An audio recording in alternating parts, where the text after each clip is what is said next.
Sir, आज जब कोई मरीज किसी प्राइवेट हॉस्पिटल की इमरजेंसी में जाता है तो मानो घर की बचत, गहने, जमीन सब कुछ बेचने की नौबत आ जाती है।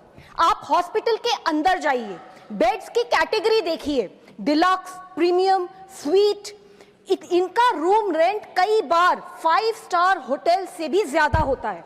आपसे पहला सवाल पूछा जाता है, इंश्योरेंस है? जैसे ही जवाब हाँ होता है, मीटर चालू हो जाता है। कमरे में पहुंचते ही thermometer, disposable gloves, mask, sanitizer सब कुछ बिल में जोड़ दिया जाता है। हम डॉक्टरों के इलाज पर सवाल नहीं उठा रहे हैं, हमारी जिंदगी बचाते हैं वो भगवान समान है। डायग्नोस्टिक टेस्ट बिल्कुल जरूरी हो सकते हैं, लेकिन कई बार हॉस्पिटल्स के दबाव में बढ़ा चढ़ाकर लिखे जाते हैं।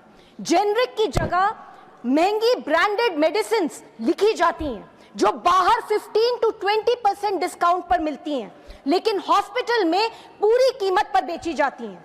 नर्सिंग चार्ज, डॉक्टर विजिट फी, रूम रेंट सब कुछ इतना महंगा।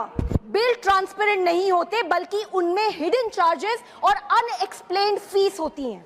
इंश्योरेंस कंपनियां भी इससे अलग नहीं हैं। प्रीमियम इतना बढ़ रहा है कि लोग पॉलिसी लेकर भी छोड़ने पे मजबूर हैं। ऊपर से कंपनीज छोटी छोटी बातों पर क्लेम्स रिजेक्ट कर देती हैं। नतीजा, हर साल लाखों परिवार कर्जे में डूब जाते हैं। सर, इस सेक्टर को रेगुलेट करने के लिए 2010 में क्लिनिकल एस्टैब्लिशमेंट्स एक्ट पास किया गया था, जिसने राज्यों को अधिकार दिया था कि वे मेडिकल प्रोसीजर्स की मैक्सिमम रेट्स तय करें।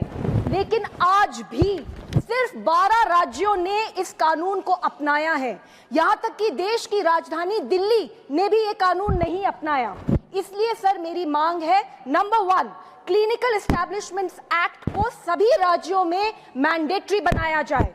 2, इमरजेंसी केयर में कानूनन इलाज पहले, बिल बाद में। 3, हॉस्पिटल्स में ट्रांसपेरेंट एंड रीजनेबल बिलिंग होनी चाहिए। नंबर 4, इंश्योरेंस प्रीमियम हाइक्स पर सख्त निगरानी हो। सरकार की जिम्मेदारी है कि प्राइवेट हॉस्पिटल्स में भी इंसान को इंसान माना जाए, कोई रेवेन्यू मॉडल नहीं। Sir, this is very important for the health of our nation. Thank you sir.